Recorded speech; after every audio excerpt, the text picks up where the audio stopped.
Kristus, ada satu hal yang sering sekali kita lewati, yaitu luka batin. Nah, hari ini saya mau ajarin bagaimana cara kita self-healing. Ini juga yang diajarin ke semua di rumah singgah, supaya mereka belajar juga untuk self-healing. Bagaimana cara kita mengobati luka batin kita sendiri. Luka batin kita biasanya terjadi itu ketika kita masa kecil, yang disebut inner child. Oke? Keadaan kita saat ini merupakan refleksi dari kejadian masa lalu. Itu udah pasti hukumnya. Apa yang saya baca, apa yang saya percaya, apa yang saya lakukan 10 tahun yang lalu, itu membuat saya hari ini. Saya menjadi sekarang hari ini. Itu karena keputusan yang saya buat 10 tahun atau 5 tahun yang lalu. Apa yang saya buat hari ini, apa yang saya baca hari ini, apa yang saya percaya, belief system yang saya bangun hari ini, itu akan menentukan saya di 10 tahun yang akan datang. Jadi sangat penting sekali untuk beresin masa lalu, untuk menentukan langkah yang benar pada masa sekarang, supaya masa depan saya benar. Oke? Disadari atau tidak disadari, setiap orang, termasuk saya, termasuk hamba Tuhan, mau sebesar apapun, pasti punya yang namanya luka emosi. Kenapa? Karena kita semua punya keluarga yang tidak sempurna atau dysfunctional. Yang kedua, karena kita punya dosa manusia, di mana kecenderungan kita itu memilih yang jahat atau yang baik. Kapan terjadinya luka emosi ini? Luka emosi ini terjadi biasanya di bawah 12 tahun. Perhatikan ya, di bawah 12 tahun. Kenapa kejadiannya di bawah 12 tahun? Itu kan masa anak-anak kita ya. Karena waktu masa anak-anak, kita itu tidak berdaya. Betul? Coba flashback ke belakang. Mumpung jam segini waktunya biasa kita tidur, coba rada-rada perem, rada-rada flashback ke belakang gitu ya, menghayal sedikit, mengingat masa lalu. Waktu kecil kita diperlakukan gimana pun, biasanya kita tidak berdaya, betul? Kalau sekarang mungkin kita bisa melawan, kita bisa berontak, kita bisa, tapi waktu kecil kita nggak bisa apa-apa, tidak berdaya. Yang kedua, waktu kecil kita sering merasa takut. Dan kita nggak bisa apa-apa itu. Kadang ketakutan itu bisa bertumbuh sampai dewasa. Kita waktu kecil sering marah. Betul? Dan orang tua kita nggak ngajarin cara merespon dalam marah. Apalagi ngajarin dalam firman. Marah tuh harus begini, marah tuh nggak boleh gini. Pernah nggak diajarin? Tidak. Saya jamin. Nah, kita yang udah tahu kebenaran, justru kita sekarang harus ngajarin ke anak-anak bagaimana cara yang benar. Dengan cara kita sendiri harus menjadi teladan. Yang keempat, seorang anak itu pasti sering mengalami yang namanya kebingungan. Betul? 4 hal ini pasti menyebabkan luka batin dalam diri kita masing-masing. Luka emosi ada 3 macam. Yang pertama, luka emosi aktif. Luka emosi aktif itu biasanya mendapatkan perlakuan yang negatif. Contoh, waktu kecil pernah nggak di sini ada yang disiksa?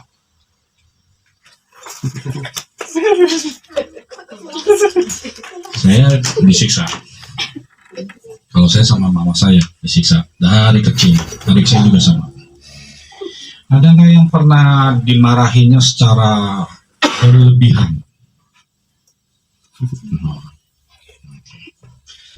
Mungkin baik itu secara fisik, verbal, emosi ataupun rohani. Itu luka emosi aktif. Kalau kita gambarkan dalam satu botol aqua ini isinya air bersih, langsung dikasih tinta hitam. Nah, itulah luka emosi hati kita. Hati kita yang bersih ini langsung berubah menjadi hitam. Itu luka emosi aktif. Yang kedua, luka emosi pasif. Luka emosi pasif itu tidak menerima, si anak itu tidak menerima perlakuan apapun, mau positif, mau negatif. Seakan-akan si anak itu diabaikan, ditinggalkan, Si anak sering ngerasa kosong, sering ngerasa sendiri, walaupun di keluarga di rumah banyak orang, tapi kok gua kayak ngerasa nggak punya keluarga, gua kayak ngerasa sendiri, ada masalah gua nggak bisa ngomong ke orang tua, nggak bisa ngomong ke saudara, pokoknya kosong. Siapa yang pernah? Cuma kita berdua, bro. Jadi saya luka emosi aktif ada, luka emosi pasif juga ada. Kalau luka emosi pasif digambarkan itu seperti air ini kosong, nggak ada isinya. Yang ketiga, luka emosi absorpsi. Absorpsi ini artinya dia menyerap luka emosi orang lain yang ada di lingkungan sekitarnya. Baik itu dari orang tua, maupun dari teman, dari saudara. Jadi luka emosi absorptif itu sebenarnya bukan luka emosi saya, tapi luka emosi orang lain. Karena orang lain curhat ke saya jadi ikut-ikutan luka. Contoh biasa terjadi pada anak yang orang tuanya divorce. Maka salah satu mungkin ibu menjelekkan ayahnya, dia mentransfer kebencian kepada anaknya, atau sebaliknya ayah menjelekkan ibunya, dia mentransfer kebencian kepada anaknya. Si anaknya jadi benci sama ibunya atau sama ayahnya. Itu namanya luka absorpsi. Atau pernah nggak kita misalkan dalam berteman gitu ya sama teman dekat kita, mendadak teman dekat kita bilang, gue dijahatin sama si A. Terus mendadak kita jadi sebel juga sama si A. Pernah nggak? Pernah. Nah itu luka emosi absorpsi. Oke, siapa yang pernah mengalaminya? Oh, ini banyak.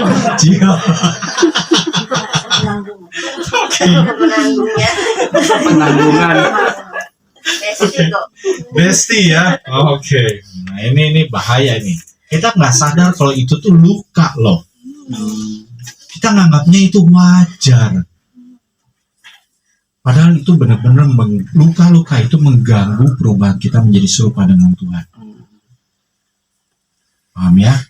Di sini yang namanya dinurutkan itu kita bicara praktek firman. Ini bedanya kita sama yang lain. Jadi kalau luka absorpsi itu seperti vacuum cleaner. Jadi nyedot. Luka orang lain kita terima. Kalau orang yang sudah biasa tidak menyadari bahwa dia sering kena luka absorpsi ini, kemudian orang itu menjadi konselor, wah itu bahaya banget.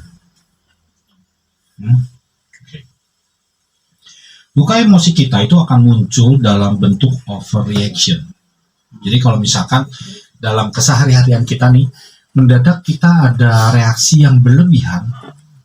Mendadak kalau misalkan ada orang ngomongin sesuatu tentang saya bisa marahnya berlebihan dibanding orang ngomongin tentang yang lain. Jadi ada area sensitif di dalam diri kita. Nah, pahami kalau ada kejadian seperti itu berarti ada luka inner child, luka masa kecil yang saya belum beresin. Dan memang kebanyakan kita nggak pernah beresin luka kecil ini. Luka masa kecil ini kita nggak pernah beresin karena kita anggap itu normal aja, semua anak ngalamin. Padahal itu harus diberesin. Nah, luka emosi ini muncul ketika orang lain menekan tombol inner child kita, sehingga luka inner child kita hidup kembali. Jadi tanpa sadar kita tuh kayak numpuk. Yang namanya luka pasti jadi ada emosi. Emosi tumpuk-tumpuk, makanya begitu ada orang nyentuh atau nekan tombol atau nyinggung tentang hal tersebut, kita akan meledak. Kayak bom waktu yang meledak. Nah, sekarang kita belajar luka emosi apa aja yang kita alami waktu kita kecil sehingga berdampak sampai sekarang ini. Ya. Siapa saya yang merasa tidak aman dan tidak nyaman pada usia di bawah 12 tahun? Nah, kalau ada kondisi keadaan di mana saya itu tidak aman dan tidak nyaman, itu di sana juga pasti ada lukanya. Ya, nah pelajari itu. Direnungkan, pasti ada banyak. Oke? Nah, sebagai kita sekarang orang dewasa, Kita ingin menjadi orang yang bijak dan matang secara emosi, sudah pasti, karena kita harus menjadi dewasa serupa dengan Kristus, betul?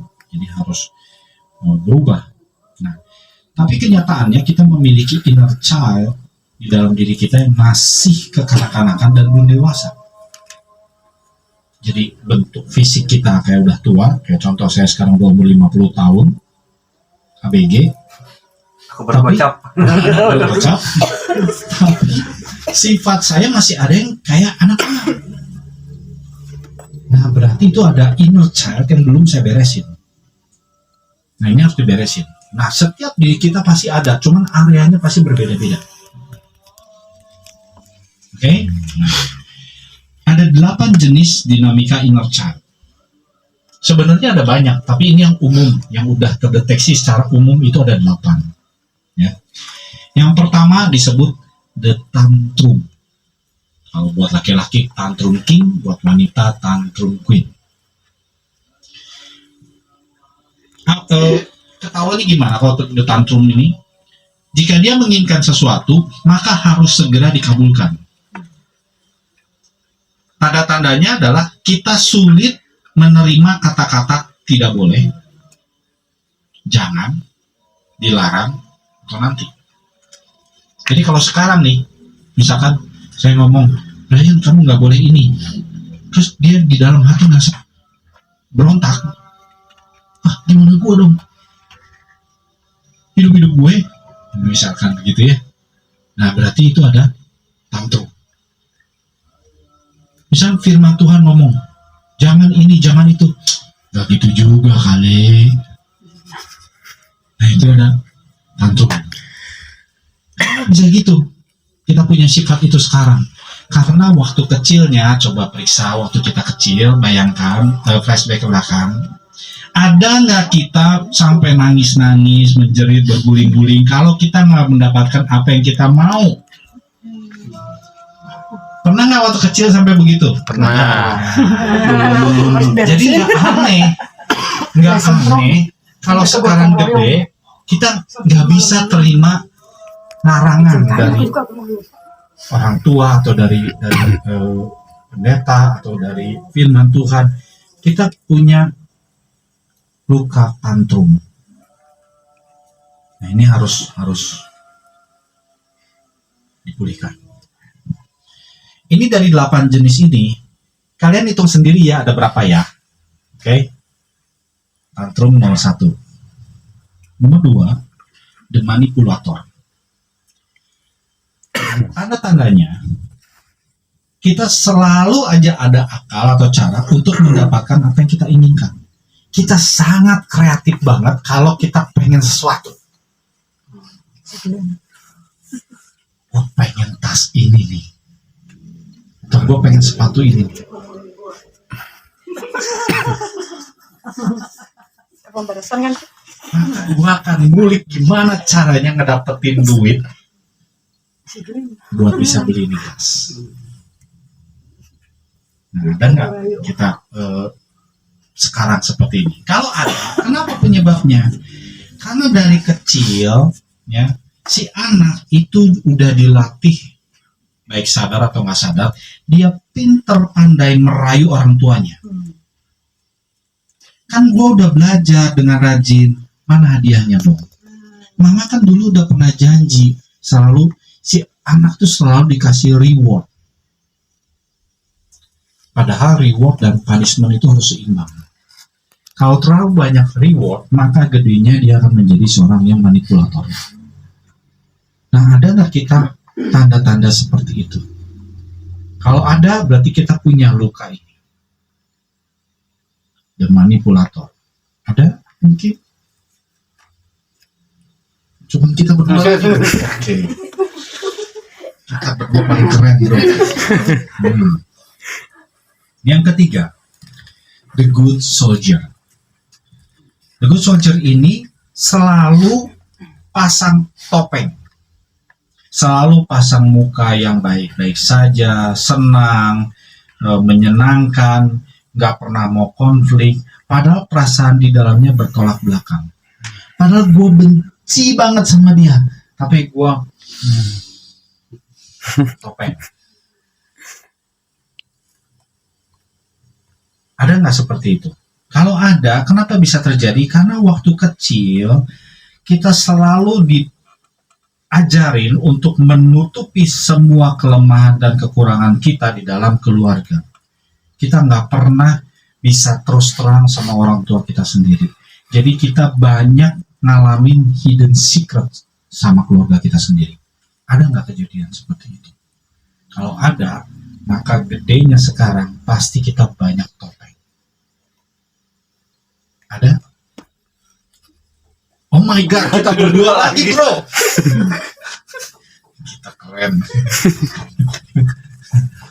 Jadi saya juga dulu memang dari kecil dilatihnya seperti itu. Harus baik. Lu punya masalah, lu handle sendiri.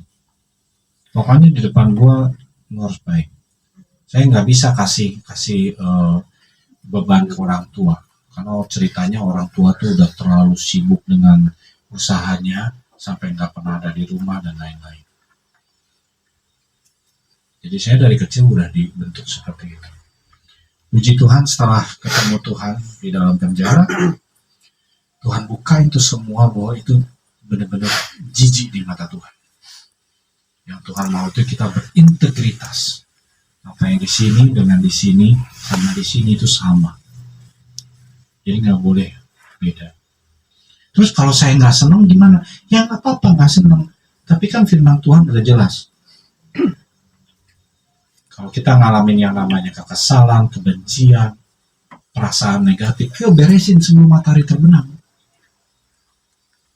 Kayak kemarin salah satu murid saya bikin saya kesalnya sampai ke ubun-ubun.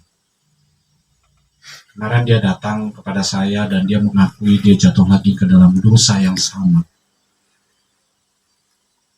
Sampai istrinya nangis, sampai saya sedih banget lihat istrinya nangis. Saya sampai cukup kasar. Di mana otakmu?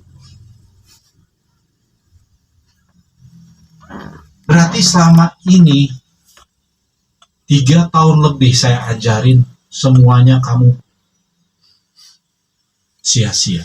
Kamu nggak percaya apa yang diajarin dan kamu nggak praktekin apa yang diajarin. Di depan kamu pasang topeng.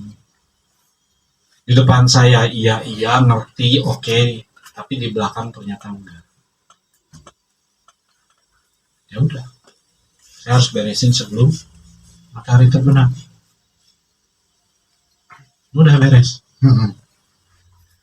Bersyukur jadi udah nggak pasang topeng lagi. Jadi ketemu lagi dengan dia sudah bisa biasa karena saya sudah mengampuni. Oke, jadi kalau yang suka banyak topeng berarti dia the good soldier. Keempat, the rebellion.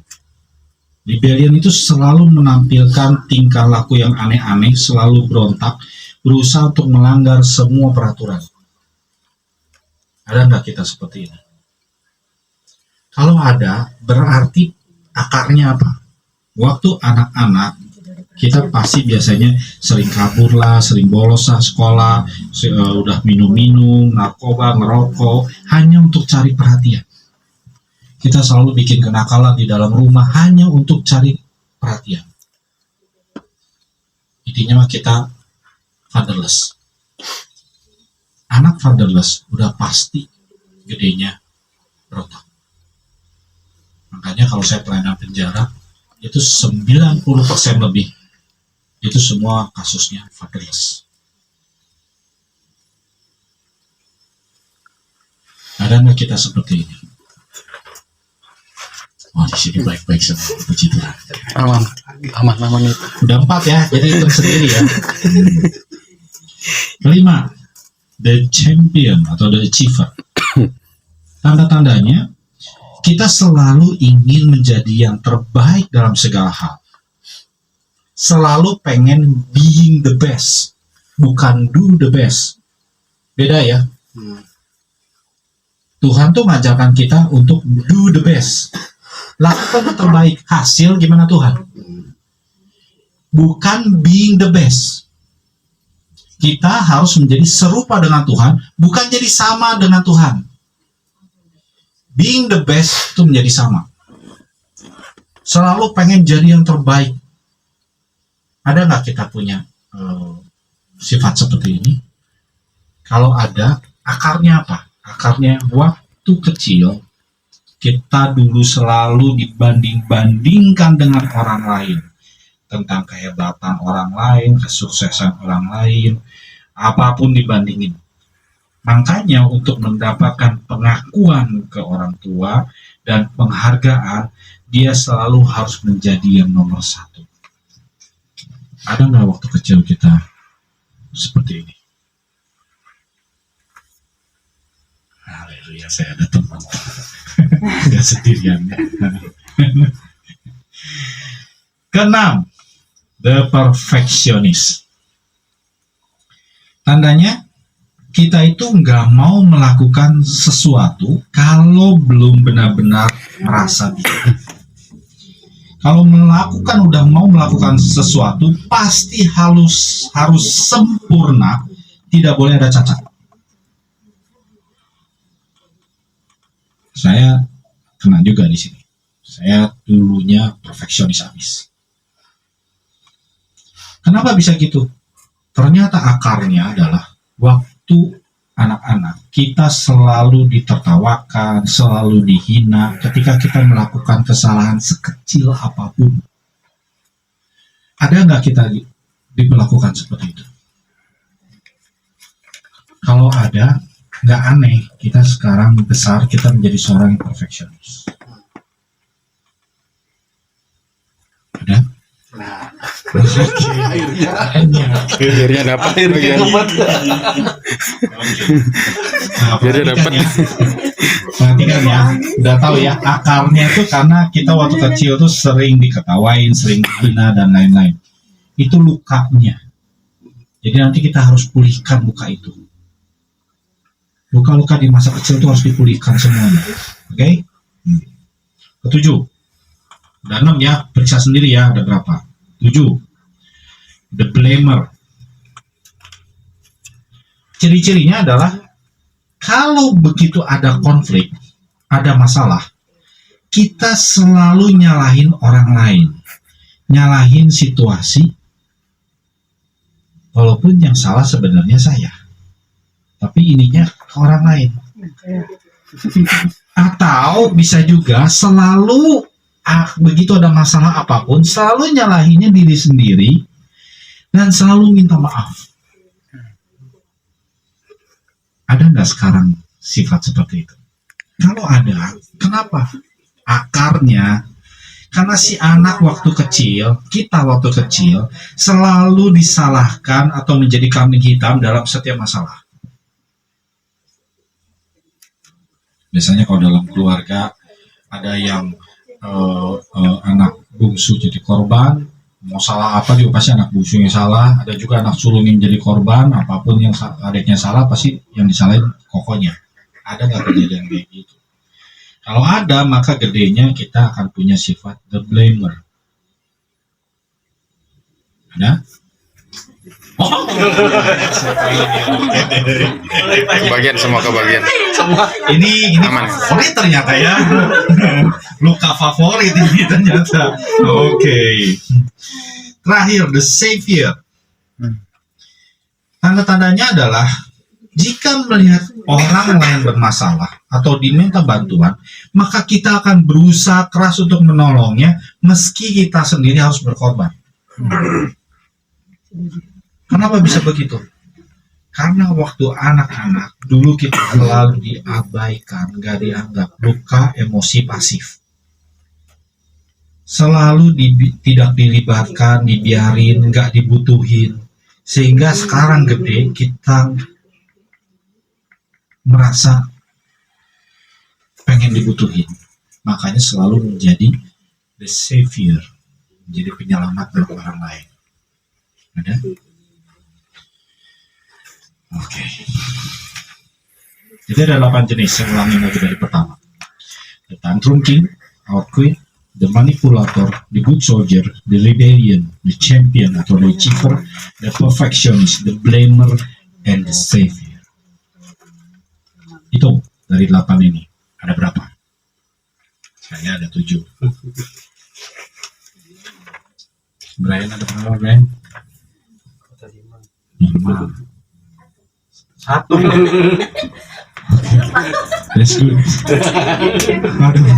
1. Luar biasa. 2. Saya 7. 7. Oke. Kamu di 7. 7 juga. Lebih dari 2. Lebih dari 2 berapa? Dari 2 ke berapa? 7. 9. Jangan 9 lagi, Mas. Lebih dari 2. Ada berapa? 3. 1. 4. Oke. Mau 1, mau nggak ada, mau 8 sekalipun, sadari ya, itu semua kedaulatan Tuhan. Tuhan izinkan terjadi. Kedaulatan Tuhan itu apa? Izin. Kedaulatan itu izin. Tuhan izinkan luka itu ada untuk membentuk kita menjadi serupa dengan Tuhan. Jadi jangan salahin luka ini. Jangan salahin orang yang menyebabkan. Kebanyakan orang tua nih yang menyebabkan. Mereka nggak pernah belajar yang namanya parenting. Mereka nggak pernah belajar how to handle, nggak ngikutin perkembangan zaman dan lain-lain. Jangan nyalahin itu. Tuhan izinkan itu untuk apa? Untuk kita berubah menjadi serupa dengan Tuhan. Karena Tuhan yang menciptakan kita, jadi Dia tahu banget kelemahan kita di mana, kelebihan kita di mana, harus dikasih masalah apa supaya kita terbentuk. Oke? Sekarang penyembuhannya. Oke? Semua luka ini ya harus disembuhkan. Cara yang paling efektif sebenarnya cuma satu, yaitu kasih agape. Teorinya kita tahu semua, tapi prakteknya kita nggak tahu. Oke? Metodenya ada beberapa metode. Yang pertama kita bisa dengan cara healing prayer. Ya, jadi kita berdoa. Begitu masalahnya kita tahu lukanya apa, langsung cari firman-Nya. Karena semua masalah manusia itu penyelesaiannya dari Tuhan. Tuhan sama dengan firman, sama dengan kebenaran, sama dengan kasih agape. Itu semua satu tagline. Jadi kalau saya bilang penyembuhannya itu dari Tuhan, berarti penyembuhannya itu dari firman, dari kebenaran, dan dari agape. Hanya kasih agape yang nyembuhin kita lewat firman dan kebenaran. Jadi lewat firman-Nya kita sadar kita menerima kasih agape tersebut, dan agape itulah yang akan menyembuhkan semua luka kita. Lewat healing prayer. Yang kedua, aplikasinya.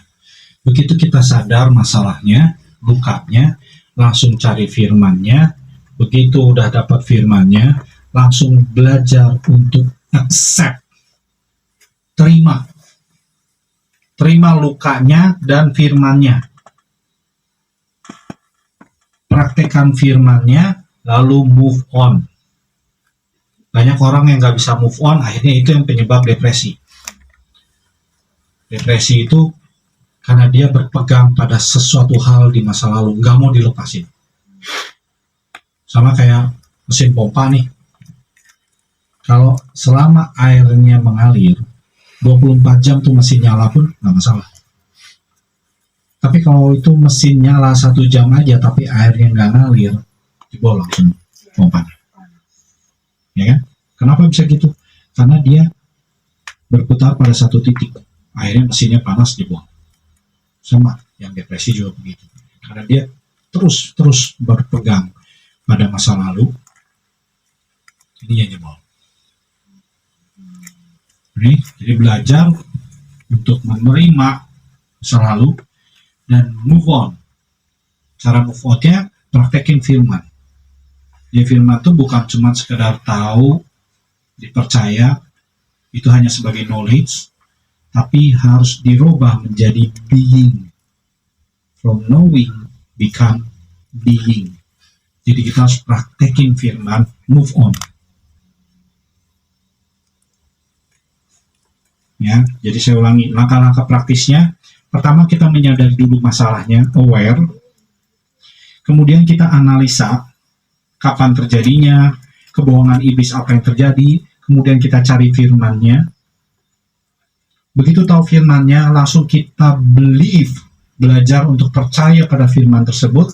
Kita terima semua keadaannya, baik luka kita dan keadaan kita terima, dan firman-Nya itu kita terima, kita percaya, kita praktekkan, move on.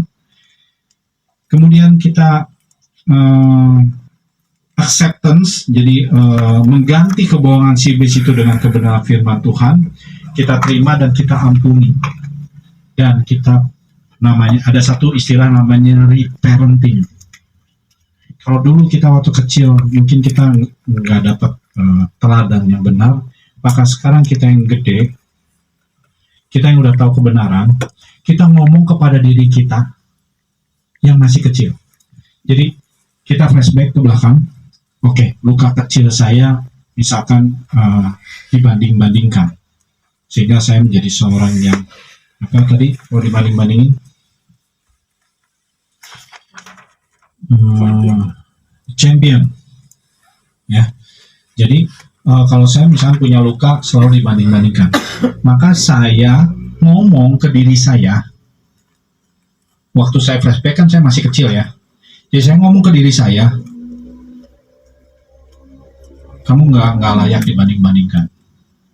Itu kebohongan iblis. Firman Tuhannya adalah Tuhan ciptakan kamu berbeda, unik. Nggak bisa dibanding-bandingin sama orang lain. Ampuni orang tuamu yang membanding-bandingkan.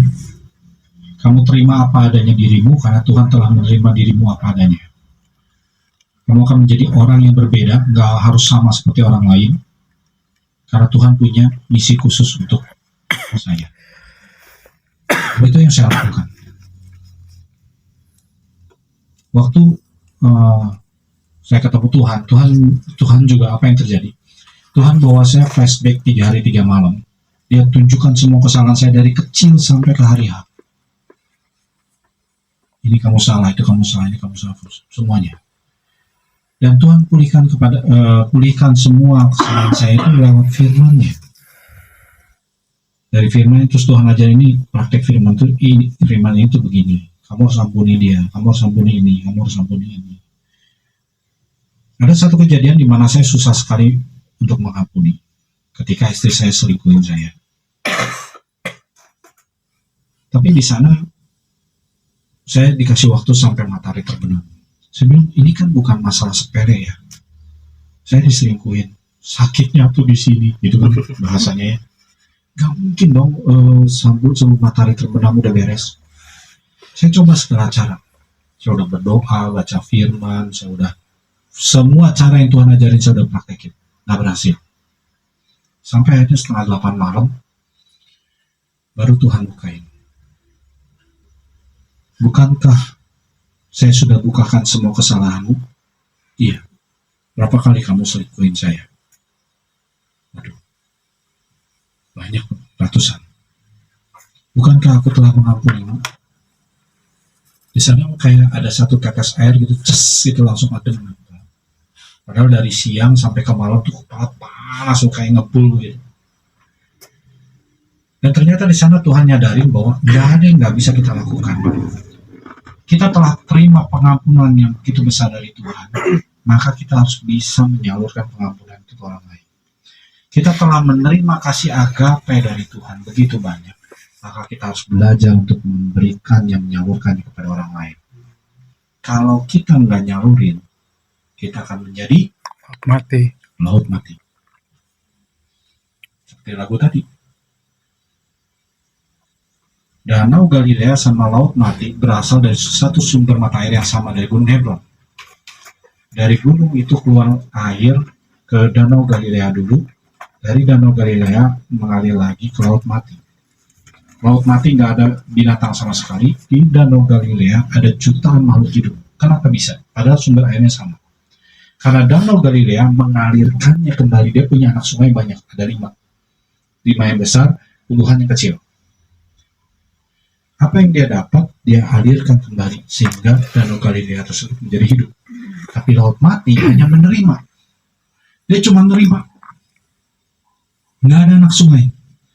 Sehingga mineral air itu menumpuk, sehingga kadarnya tinggi, sehingga satu makhluk hidup pun nggak ada yang hidup. Begitupun kita. Kita terima begitu banyak pengampunan dan kasih agape. Kalau kita nggak belajar untuk menyalurkannya, kita akan mati secara rohani. Tiap hari ke gereja, tapi nggak ada koneksi sama Tuhan. Nggak ada yang namanya hubungan intim. Yang ada tuh cuma perasaan doang. Gue deket kok sama Tuhan. Kalau gue nyembah, gue bisa nangis-nangis. No, itu bukan hubungan intim. Hubungan intim itu lu kenal banget sama orang tersebut dan lu tahu apa yang dia mau. Itu benar-benar baru yang namanya kenal dan punya hubungan intim. Dan lu lakuin apa yang dia mau. Yang Tuhan mau kita menjadi serupa dengan dia, betul? Artinya kita pun serupa sama Kristus harus bisa menyalurkan yang namanya agape dan pengampunan.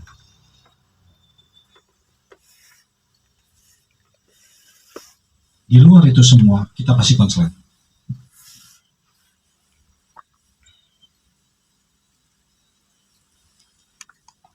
Semua diberkati. Amin. Selamat berlatih. Gitu dong. Sudah ada.